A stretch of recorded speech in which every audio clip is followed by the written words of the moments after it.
Yo, yo, yo, what's up, everybody? This is your boy Isaac, And this is your boy Bryce. and we are brothers on tennis. And guess what, y'all? We have made it through the calendar February 2020. Yay! It is crazy, I'm telling you, man.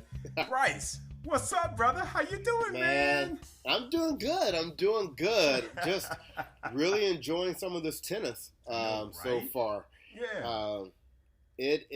We've got some stuff to talk about today. Yeah, we do, man. This past week has been off the chain. I mean, there has been some great tennis matches, and it's man, I'm itching to talk about it, bro. I'm itching.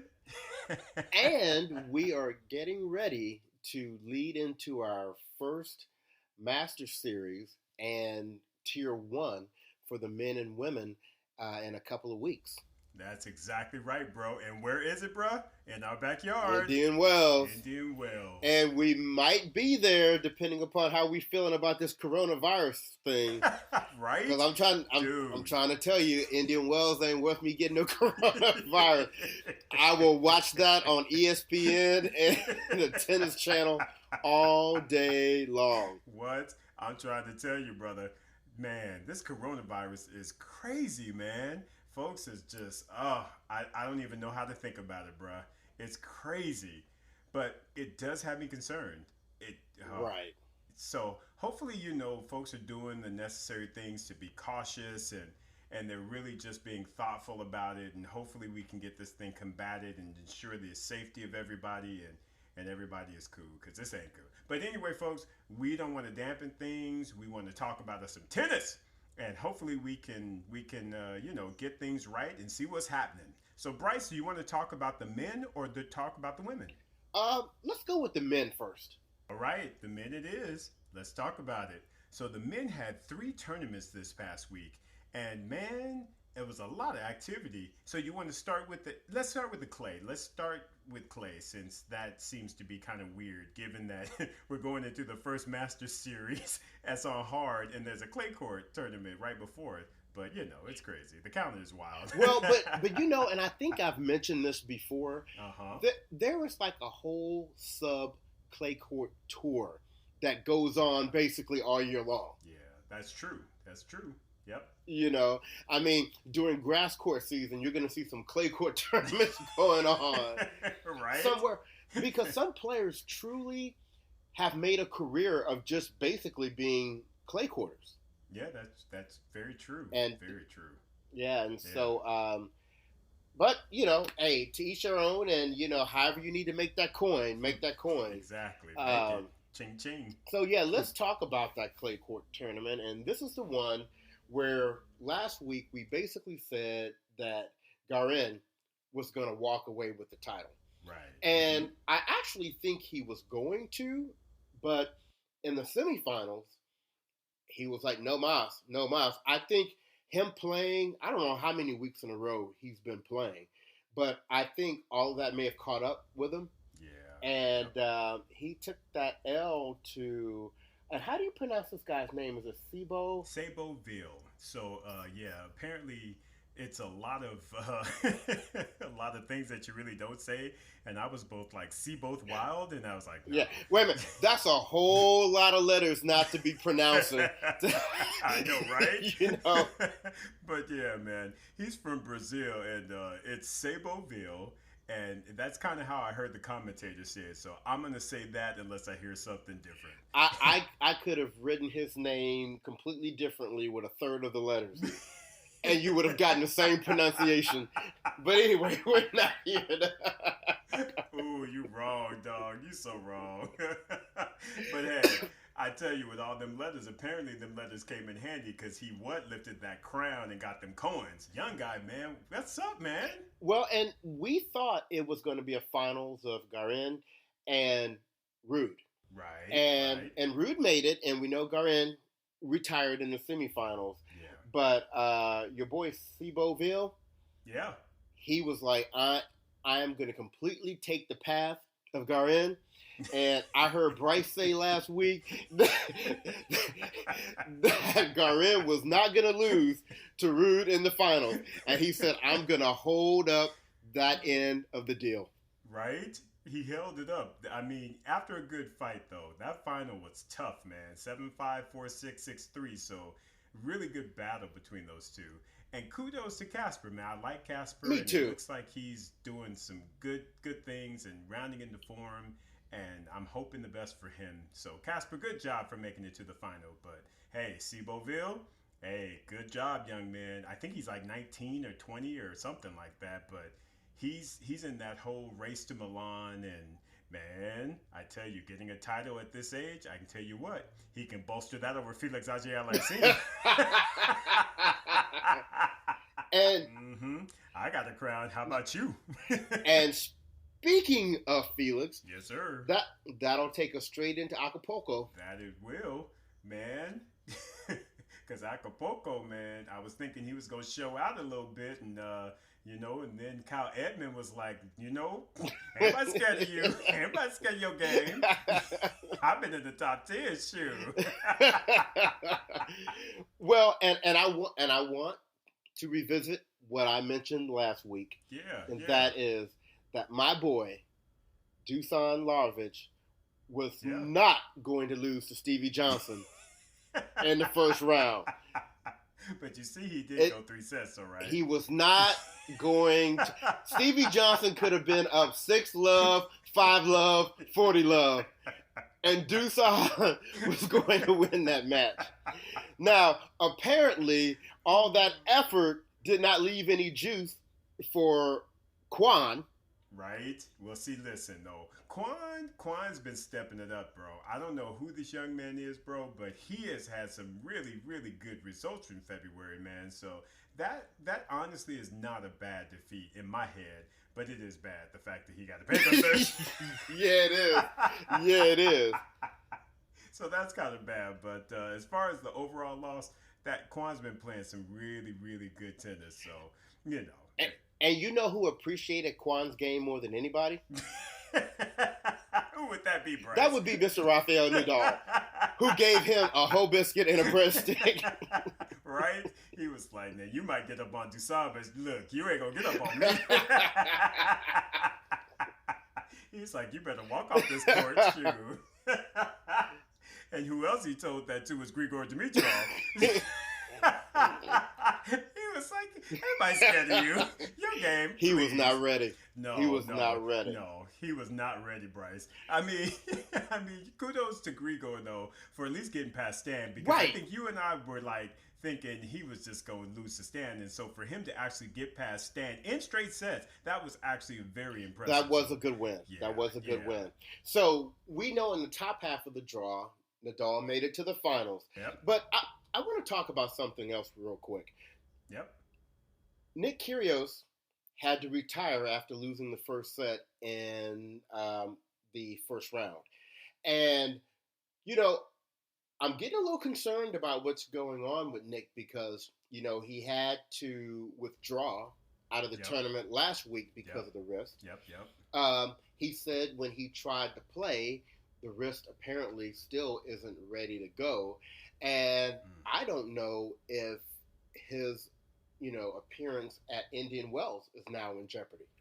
Yeah, man. Yeah. I think it might be, Bryce, because anytime you're talking about the wrist, man, we've seen so many guys with wrist issues, Del Potro and Madison Keys. I mean, the wrist is a very, very delicate, part of the game. And if you start having problems, that can really, really be dangerous. And, man, Madison was able to, kind of get over her issues and come back, and she's, playing better. But as we've seen, it took Del Potro multiple surgeries in order to get both of his wrists right. So I'm just hoping that Nick does not have that level of issue, because if he does, it can really take him out of the game for a good amount of time. Yeah, so I'm a little concerned there. Yeah. And then also I want to highlight in the bottom half of the draw, congratulations to Mr. Tommy Paul for getting his very first top 10 win. And of course, if you're going to get a top 10 win, of course it's going to be against Sasha Zverev. Come on. Everybody gets a victory on him. Come on. I'm sorry, but I don't know why at the moment I'm feeling like I can outserve Sasha Zverev, because I can at least get my serve in the box. I know, right? I mean, you could at least get that kick serve popping. Man, listen, some of them double faults were just laughable, dog. I was like, dude, he hit one that was at the bottom of the net. I was like, dude, you're a professional tennis player. Come on, man. It has got to be a lot of mental. Yep, dude. In there. Come on. Because from a technique standpoint, you would think a coach would have resolved that by now. And I know exactly. And who's his coach now? I forgot since Lindell left him. I don't even know. Don't know. Well, but apparently they need to put in some more work. Because come on, man, that serve is bad, dude. I'm with you, bro. That serve is it's very, very bad. And for him to be in the top 10, come on now. You got to have your serve working better than that. That is the one thing in tennis that you can actually control. I understand that there are elements and everything, but that is the one shot in tennis that you can control. Get yourself together, man. Come on now. I know. So that takes us to the semifinals in the bottom half, which I'm going to be very honest with you. I was surprised that Taylor Fritz took out John Isner. Yeah, I was as well, to be honest, man. Especially when John took that first set and gave him a Hobiscus. I was like, ooh, this about to be, Isner's about to get up on him. And but then Taylor was like, anybody scared of you? Tall heifer. And shoot, everybody's scared of that serve. So he got himself together and got that little break and got him a 7-5, 6-3 second and third set. And hey, man, kudos to Taylor Fritz, man, because I mean, with him, it's funny, Bryce, because I like Taylor, I like his game, but it just seems like he's a little up and down. Right. So he's real hot last year, and it seems like he's been a little slump of late, but he can still get them victories. So I don't know why, but I don't know. You know what? I wonder if it's an expectations thing, because Taylor seems to win when we don't expect him to. Right. You know, and then when we get him in a position that we expect for him to win, he takes the beat down. I mean, because I even think about Laver Cup. Yep. Remember on the third day when we expected Dominique Thiem to just blast him off the court. Like holla. And he said, no, Team World, we still got a chance. Yep, exactly. But then he takes losses to people that you would think he should beat. I completely agree, bro. And he's got to get his normal game to the point where he can really win day in and day out, even when he's not playing his best. And I think that's the thing, is that figuring out ways to win when you're not playing your best. And I just don't feel like he's there yet. And hopefully Paul Annacone can help him, coach him, and get him right. But he's very inconsistent at this point. So I still like him a lot, and I still wish him well, because he's one of the top Americans, and that's that's good. But still got a little bit of growth left, and needs to build on that consistency. So, but hey, kudos to making it to the final and taking exactly. And you know what? And kudos to Rafael Nadal, because last week we looked at the draw and we said, you know what? There's really nobody in the tournament that is a threat to Nadal. And, Nadal went through and won all of his matches in straight sets, and he handled business. So that's what a top 10 player does, Sasha Zverev. Exactly. I'm just saying. Yeah, man. Come on. Yeah. So kudos to you, Rafa. So next. Yeah, go ahead, bro. we gonna leave him alone, because Sasha Zverev gonna try to hunt us down. Ooh, right? Come on now. I heard they were at Indian Wells. Where they at? Where they at, yo? Where they at? But then for the third tournament, we had the Dubai Duty Free That's right. Championships, and kind of once again, in terms of the end result, I'm going to jump to the finals first of all, and say we predicted, it was going to be Djokovic versus Tsitsipas. Yep. And we thought Djokovic was going to win. Mm-hmm. So once again, that's what top players do. They come in number one seed and they handle business. But there were a couple of matches in this tournament that I think we need to, highlight. One one of them in the first round, I don't know, listeners, if y'all been paying attention or not, but Daniel Evans is not playing around. Right? Daniel Evans, he said, okay, once I get off this suspension, I am going to bring it. And he absolutely brought it against Fognini, and Bear. And I was really surprised that he beat Rublev. Yeah, man. But it's his game style, man. He's got that chip. He got that one-handed backhand. He's not afraid to come to the net. And I just feel like, not enough players have that variety in their game, man. And he makes it work, man. I was so impressed by Daniel Evans this week, bro. I mean, I'm a fan. I'm a big fan. Yeah. Yeah, and he's scrappy and he's a fighter. But you know who really likes Daniel Evans' game? Who would that be? That would be Stefanos Tsitsipas. Because he beat him down 6-2, 6-3 in the semifinals and said, we're going to restore a little order here in the bottom half of the draw. Yep. But I also want to highlight in the bottom half of the draw, RBA. Now, RBA had an amazing year last year. Yep. Mm-hmm. But we know how Struff can be. Yep. And Struff really, I mean, it was a close match. It was like 7-6, 7-5. But, he took that L in the first round. Yeah. And this is kind of concerning, Bryce, because he did start the year off at the ATP Cup just on fire, man. He played some great tennis up there, and it just seems like he's kind of, in a little bit of a slump or you would have expected him to get through that match and get that W. But, Bryce, I will say this, though. With the Jean-Léonard Struff, I like that kid, man. And I think I've said this on previous episodes, and he's got a big old game, big kid, and what I'm seeing from him is he's getting his mental right, and he's really, really playing some solid tennis now. And honestly, he had an opportunity to beat Tsitsipas. I mean, that was not an easy match. So great match to watch, and it just came down to the back end of the set, and Tsitsipas was just a little bit more mentally, tough and mentally stable. And he ended up getting that break right at the end of the third set and got that victory for 6-4. But I really like Struff, and I like his game, and I really feel like he's continuing to make some really good advancements, man. I really like him. I think he's going to do some bigger things, man. Just give him another year, and I feel like his confidence is growing, and it's growing in such a way that he's going to get out there and win. And he won't win slams. Let's not be crazy, right? But I do feel like he's got some game, and he's going to do some things. And it's important to remember that he's not like a young guy.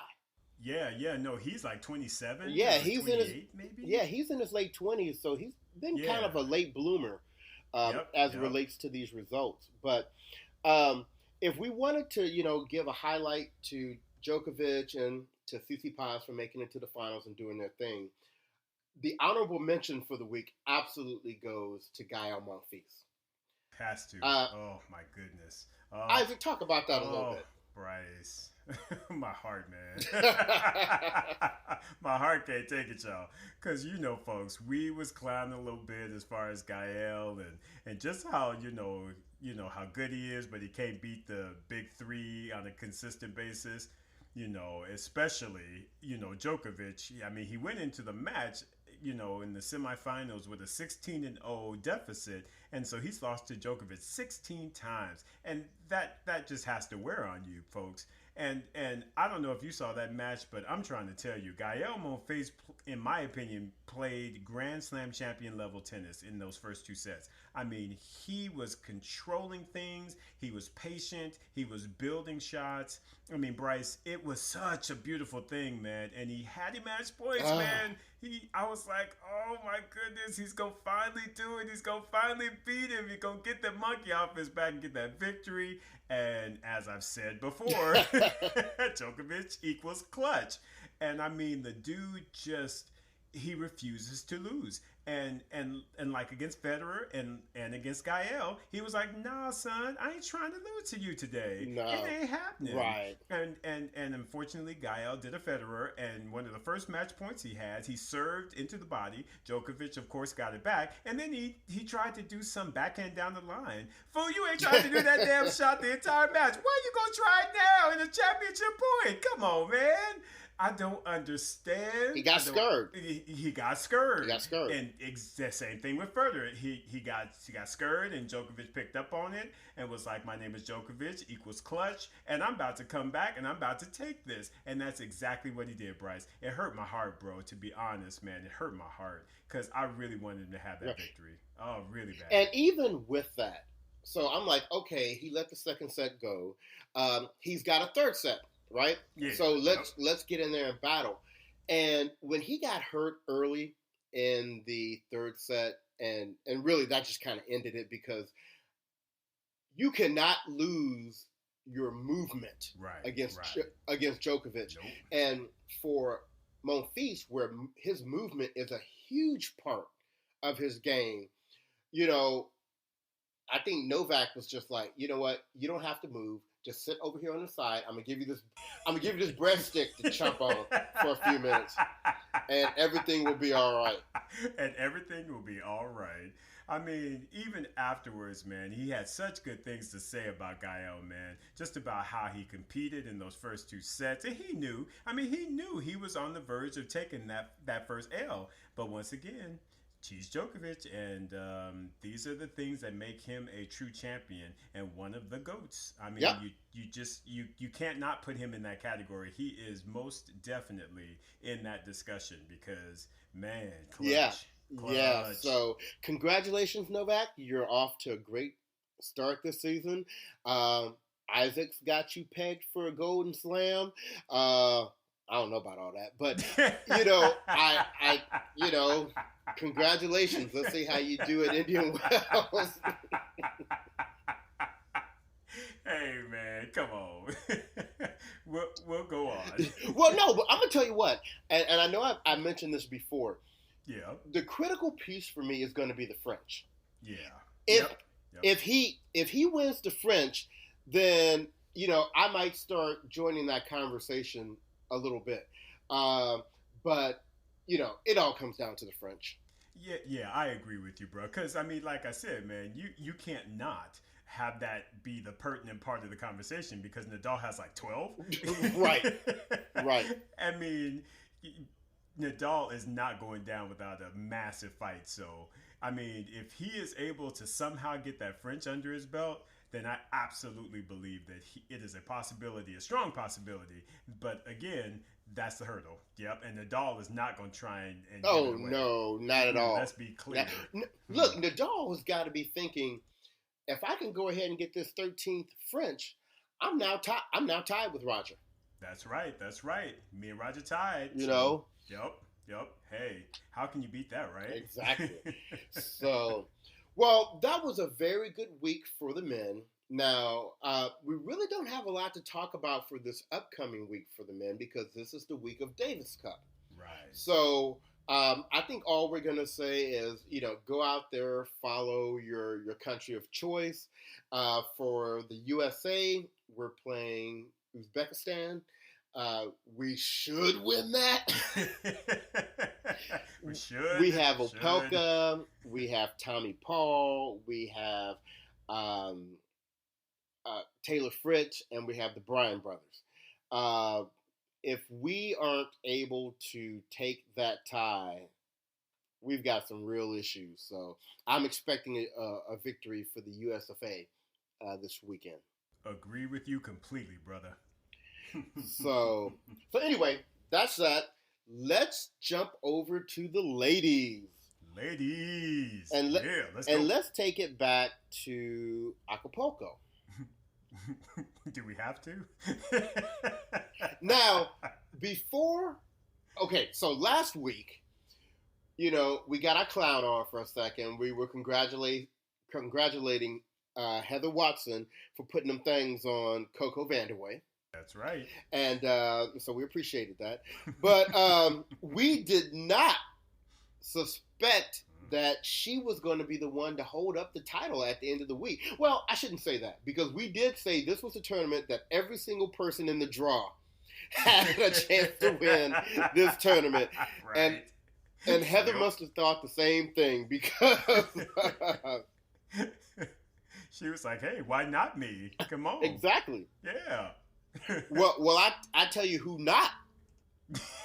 And that would be our two other sisters in the tournament, Sloane Stephens and Venus Williams. Yeah. Bryce. Yeah, go ahead, bro. I don't even know if I want to talk about it. Look. Yeah, man. Okay. So which one you want? I'll take one. You can take the other. Which one you want? I'll let you start with whichever you want, because I got opinions on both of them. So I'm gonna talk about the Venus match. Okay. Right. Y'all know I love Venus. Yep. But there comes a time. This sounds like I'm starting off a song. Like we are the world, right? Right. But there comes a time that you have to acknowledge, like, she's going to go down as one of the greatest players in women's tennis history. And we know that she's playing now for the love of the game. Right. And I'm just appreciating now the opportunity to see her play whenever I can. Right. But in terms of me having any expectations of her beating anybody, I don't know that I can, look, even if she plays a qualifier, which she did. Yes. These ladies are just, they're too good. They're not afraid of Venus. No. Venus is all, she has nice shots here and there, but I don't see where she is able to pull together complete matches anymore. And between the slow starts and the unforced errors and the not taking advantage of the net, being at the net, and it's just, Yeah, when's the last time you saw Venus at the net? I mean, when she was shaking hands at that loss. I'm sorry. Did you see a time after that?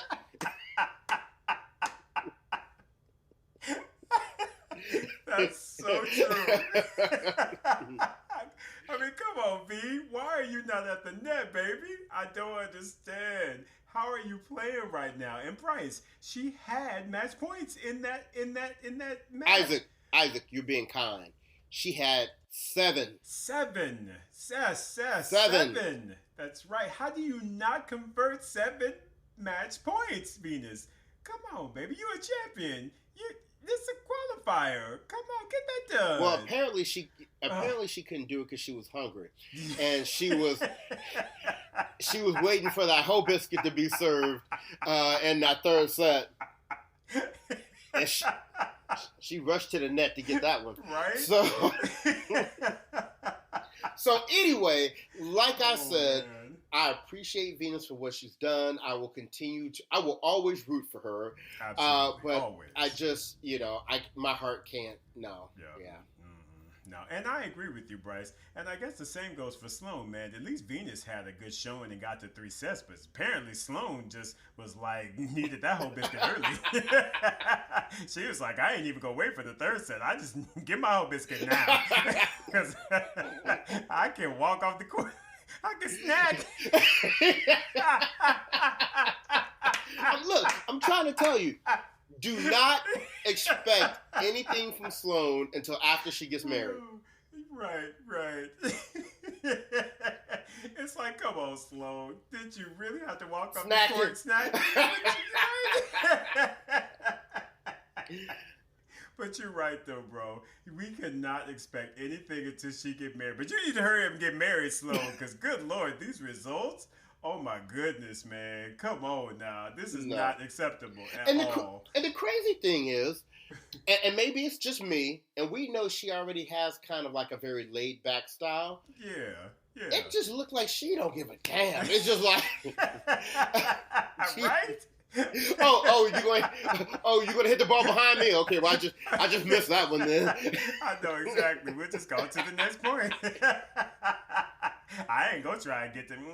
Oh shoot! I ain't gonna mess up my ankles. My dance song. I need to dance. Shoot! I gotta get it right. Yeah, no.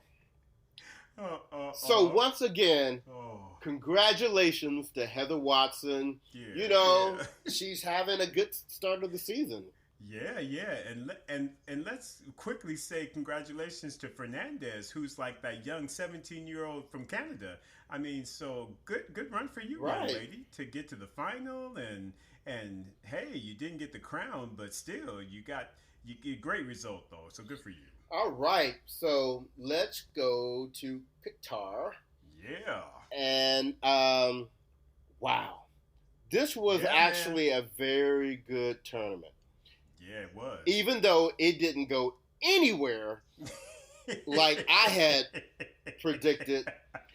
Well, I mean, I will say this. When you were saying about Ons Jabbar, she did well. She did well till you got to Kvitova, but still, she did well. Now, yeah, I ain't mad at your predictions, bro. It was and I'm going to throw this out, too. I still think she would have beat Kvitova if she wasn't injured. Yep. I can't disagree with that. Mm-hmm. Because for her to be injured and her movement to be hampered the way it was and to still lose 7-6, 7-6. Yep. Mm-hmm. Yeah, but when I was looking at my predictions on the same day, Anisimova and Rybakina both just were like, we out. I mean, we can't do no more. They pulled out. Now, I understand Rybakina because she, like Garin, she's been playing a lot. Right. So it's like, okay, you probably need to chill before Indian Wells comes up. Right, exactly. Did you hear what the deal was with Anisimova? No, I didn't actually. Did you find out? I did not. Yeah, no, I did not hear why she pulled out. But I'm assuming it had for some good reason because she wouldn't pull out if it wasn't something that needed to happen. So all I'm gonna say is who took full and complete advantage of that was Kuznetsova. Yeah. Kutsi was like, hey, I still got some game left. I can do that. So she made it through to the semis. So great result for her because she's of the Venus and Serena window. So for her to be able to get back to a semifinal is really impressive.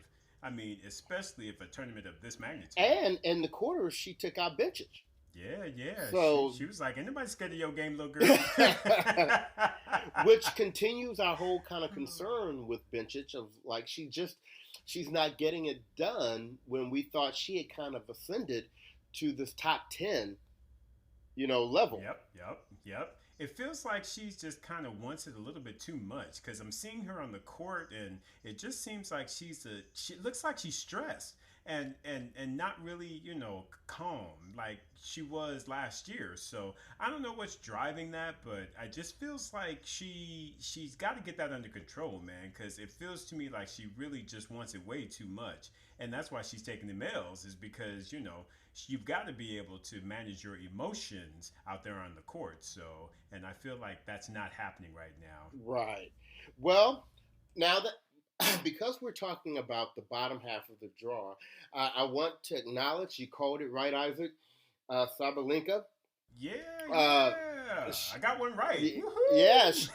She did her thing and she beat some pretty good people along the way. And she ended up taking out Kuznetsova in that semifinal match and making it to the finals. Now, let's talk about the top half of the draw because that one went a little more to form, even though I had predicted it was going to be a Rybakina Jabbar semifinal. Right. I think you had predicted correctly Barty Kvitova, right? I believe so. So once again, good. Look, Isaac, I'm giving you your props. Thanks, Bryce. I appreciate that. You left the whack predictions in 2019, so. Congratulations on showing out in 2020 so far. Thank you, brother. I appreciate that, man. I had a good week. I called some good stuff this time. So I do, but I do want to acknowledge Barty had, a good. Okay, first of all, I want to say I don't. I still don't think Barty was going to get past Rabakina, but she got a walkover, Right. so that was good. And then she took advantage of that and had a really good win against Muguruza. Yeah, yeah, for sure. Yes, she did. Because Muguruza is definitely the hot player right now. She Big is. time. And like I said, Kvitova took advantage of an injured Jabeur, and and finally Kvitova got a win over Barty. I know, right? Crazy, man. That was a good match as well. I mean, they were fighting, but Kvitova pulled it out and made it to the final. Now, what I want to acknowledge is, Isaac, you've been more on the Sabalenka train than I have. I watched that match earlier today with her and Kvitova. Yeah.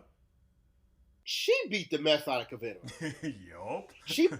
She played really well. She played well, but she played her style. She has that very aggressive game, Yup. and if it's on, she can hit you off the court. The problem is she's not always on. Right. That's the thing. Because if her game is right, she can get a lot of wins. But if it's off by just that little bit, and the fact that she can still lose it emotionally, that can definitely cause some issues. But she's getting that under control, man. And I really believe that she's going to fight to get her a spot in that top 10, especially that top 8. Well, she's looking like she's going to do it, and that was a very nice 6-3, 6-3 win over Kvitova in the finals. So congratulations. That's a nice tournament for her to snag. Absolutely. Good job, Sabalenka. All right. Keep representing for Team Isaac. There you go. There you go. I need to go have a little talk with my boy Lavich. His stay may be short on the Bryce squad. We can't get that together. So anyway, I'm sorry. Did I go back to the men? We were talking about the ladies. It's all good, brother. It's all good. So let's talk. Okay, now I just want to let our listeners know the tournaments that are happening this week. I don't know that they are the level of tournaments that we would normally talk about, but there are some very interesting people playing this week. I know, right? And, come on. And Isaac, which one do we want to go to first? Well, let's first of all talk about that Indian Wells Challenger, because for it to be a challenger, there's a lot of folk up in that thing that are trying to get them a spot at Indian Wells. Mm-hmm. Man, I mean. So, and I want to emphasize that this proves how good the women's tour is in 2020. The fact that we are interested in a challenger. I mean, right? When we look at the draw for this challenger, this could be an international series level tournament. I mean, listen to this. These are your top 8 seeds. You have Siniakova, Blinkova, Pera, Taylor Townsend, Laura Sigemund, Nayo Hibino, yep. Madison Bringle, that's her, and that Lin Zhu, and we're not even mentioning people like Pagula, Puig, Sam Stosur. Yep. I mean, there are some really decent players in here. Shelby. Yep. Go ahead. Yeah. No, Shelby Rogers, your girl Nirvana Rava, who's making a nice little comeback. Right. And Katie McNally is in there too. Yeah. So, and from a Brothers on Tennis standpoint, we got Sasha Vickery, who is playing Katie McNally in the first round. Yep. We have Haley Baptiste, who took a wild card, who's in there. So there are a lot of people in this tournament that have us interested. Coco Vandeweghe is playing one of the Wangs. I don't know which one it is, but come on, Wang. Right. And so anyway, just know that we're keeping one of our good eyes on that tournament, and right? that's impressive. Yes. Yeah, that's going to be good stuff. So, folks, if you're in the California area, and I believe they have the qualifying that's going on, and it's free. So, if you feel like driving up to Indian Wells and enjoying some tennis, hey, that would be worth it because, hey, that's a lot of outstanding tennis All there. right. So let's talk about the tournament that's going on in France. Yeah, yeah. So they've got, I guess, called the Lion. I'm not going to try those other names, but Sophia Kenin is the top seed there. Uh, I think got some good names. You've got Mladenovic, my girl Caroline Garcia. Who is the number 3 seed? I don't know how that happened, but right? Oh man, you've got Cornet, Van Uytvanck, and I'm not gonna try those other names. Although Kazakina's in there too, though. So hey, but Camilla Georgie's in the draw, so they got some good names up in there. Not too bad, right? So it could be interesting. now I will tell you, for me, this is going to be a true test for Kennan because now that Kennan is at the point, it's still kind of hard to see, but she's at the point where she's being top seed Yep. at a tournament. This is the Mhm. type of tournament that, as we've talked about with Nadal and with Djokovic, how you're top seed, you go in there, you handle business, you win the tournament. There's not anybody in this tournament that she shouldn't beat. Correct. Correct. So this will be a true test to see because remember, she's had a few stumbles since she's won the Australian Open and totally understandable, right? Right. Right. Right. But this to me is a snapback tournament, and she needs to show that she can come in as the best player in this tournament and leave raising the title. Completely agree, brother. Completely agree. So step up, Sophia. Step up. Right. Now, let's talk about the Monterey tournament. Yeah. How about that one, Bryce? We typically do not talk about this type of a tournament on a normal basis, but I'm telling you what, dog. There's some folks that have shown up for this particular tournament. I mean, it's like the old school decided that we gonna meet up in Monterey. Come on. We can't beat none of the new people, so let's all show up in Monterey. Right? That's exactly because, of course, our girl Venus is there, the Yep. queen. You've got Kim Kleisters, who's all up in there. You got Azarenka, who's up in there. So again, the old school folks are there, and even though you still got some new schools, so Svitolina is leading the tournament. Mm-hmm. You got Sloane decides she gonna show up and take a wild card Mm-hmm. and participate. We'll see how that goes. But I mean, you even got Joanna Konta, who's the second seed. I mean, she even plays Kim Kleisters in the first round. I'm gonna step out here and make a prediction. Go on ahead, brother. Konta won't see the second round I don't think so because either. 'Cause, yes. Yep. If Kim looks anything like she looked when she played Muguruza, she is really excited to see Joanna Konta as her first round match. Quietly, if she look anything like she looked when she played Muguruza, she might just win this damn tournament. Right. Because I don't see nobody else up in here based on their form who's been doing anything. I mean, seriously. Right. I mean, I don't see anybody in here who be able to who can get with her if she plays at that level. Because Kim played a great match against Muguruza, and again, Muguruza is coming off of the finalists at the Australian Open. Hey man, I'm with you, bro. I really think Kim can do the damn thing on this one. I do. All I'm gonna say is if Kim Kleisters wins her second tournament back, you're gonna have to give me a whole episode to talk about that because. Yeah. Right? And it took And it took Serena like 5 years. I know. Took Kim too. She's like, I don't need that. We need to find out who Kim's coach is. Exactly. Shade. Mm. So anyway, so speaking of the old school players, yeah, brother. Let's talk. We have our hot topic for this week, and the hot topic is Maria Sharapova surprisingly retired this week. Crazy, man. Crazy, bro. I mean, come on. It was out of the blue. I mean, understandably so, like, because she hasn't really been getting any results since she's come back. And she's been injured again, and her body just won't allow her to get back to the form and the level that she was at before. So while it's not truly a surprise, it still was like, whoa, okay, Sharapova's retiring. I mean, what'd you take out of it, bruh?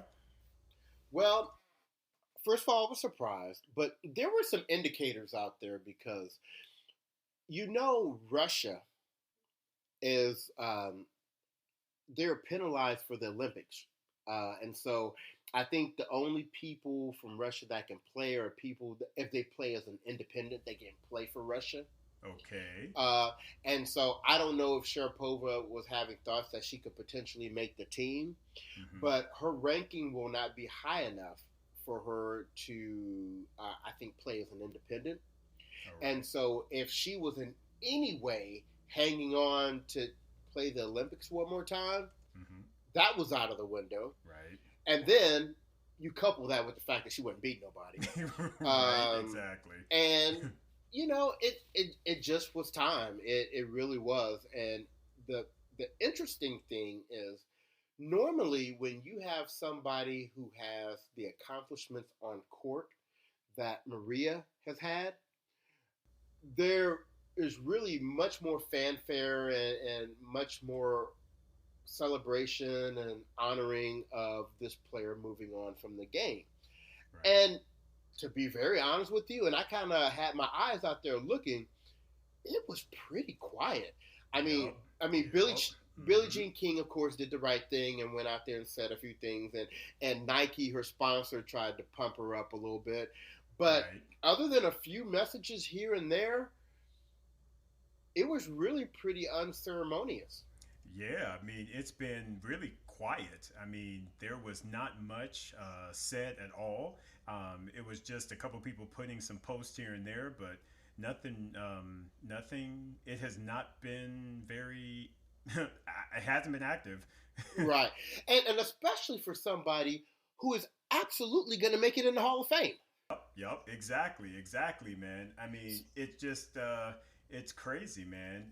But it's not surprising though No. because it we know the relationship that Sharapova kind of has, and she really wasn't really that friendly with a lot of the people out there. So yeah, I mean, unfortunately for her, it just speaks to her how she was regarded, at least in the sport directly. Right. And I think, honestly, that she got such a black eye for her record with Serena. Oh yeah, big Because time. because anytime you wanted to try to pump up, Sharapova, it always came back to how Serena just, it didn't matter because if Serena was in a tournament, she wasn't going to win. Exactly. It wasn't going to happen. So if Serena was going to take her out regardless, she was like, yep, you will not beat me ever again. Right.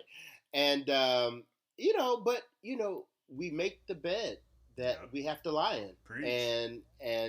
But here's the interesting thing. I truly don't think that Sharapova cares. I was about to say at the end of the day, she is like, look at my bank account, bitches. Right. I mean, she was just on Shark I mean, Tank. I make cash. I mean, exactly. Maria Sharapova is. I mean, you talk about an entrepreneur and an overall, like, she's just money. She's a brand. I Right. mean, she did that. And a lot of people can't say that, and that's why they hate against her. That's why a lot of the WTA players hate against her because they just like, hey, she ain't friendly, but she represents tennis. So it's kind of like it is kind of rough when you're playing in the sport and the person who kind of represents it is a star, and she really don't want to have nothing to do with y'all. So Exactly. But you can't ignore her because she has a career Grand Slam. Exactly. So it ain't like what's her name, Kornikova, Kornikova. right. Yep, Kornikova was like the face of tennis, and everybody just loved her, but she couldn't win nothing. I mean, well, I shouldn't dog her like that. She just really couldn't win a lot of titles. Whereas with Maria, she beat Serena in Wimbledon, Hmm. the highest level tournament there is in the tennis circuit, and she followed it up and got her. She won all the Grand Slam tournaments. So yeah, she is a champion. You can't take that away from her. So she deserves it. Right, right. So Sharapova, you had a good career, and see ya. Holla. Peace. I mean, I mean, hey, that's all you got to say. you really. know, I mean, I, holla. I got the message on my phone and turned back over in my bed. Exactly. You know? Right? Come on now. Exactly, my man. So anyway, if you feel any different about Sharapova's retirement, or she's due some additional shine that she's not getting or whatever, feel free to go out and drop us a message either, at our website, www.brothersontennis.com. That's BRUTHAS on tennis.com, or any of our social media platforms on Twitter, on Instagram, on Facebook. Let us know, but I got a feeling that most of y'all probably feel the way that we do. Exactly. I think so, Yeah. Bryce. Yeah. That's what I'm thinking. So, listeners, we want to give you a schedule update. Indian Wells is one of those funky tournaments that's not a week. I mean, it's more than a week, but it's not quite 2 weeks. It's kind of a week and a half, and then the women start for a couple of days, and then the men come in. It's funky like that. So, we are not going to record an episode next weekend because we know the women's draw will probably be out, but we're not sure that the men's draw is going to be out. So we're just going to wait and record our next episode the following weekend. We should have results at that time for at least the first 2 rounds for the women and the first round for the men. So we'll get you all caught up on those results, and then we'll also give you our predictions for the rest of the tournament. That sound good with you, Isaac? That sounds good to me, brother. Hopefully it's good with our audience. Yeah, absolutely. And if it's not, they can still check us out in 2 weeks. So, yes, sir. So anyway, so we're going to go ahead and we're going to get ready to hopefully watch Kim Clijsters take this tournament this week, and still root on our girls, Sloane and Venus Williams. And with that, we're going to sign off. This is your boy Bryce. And this is your boy Isaac. And we're Brothers on Tennis. Everyone have a wonderful week.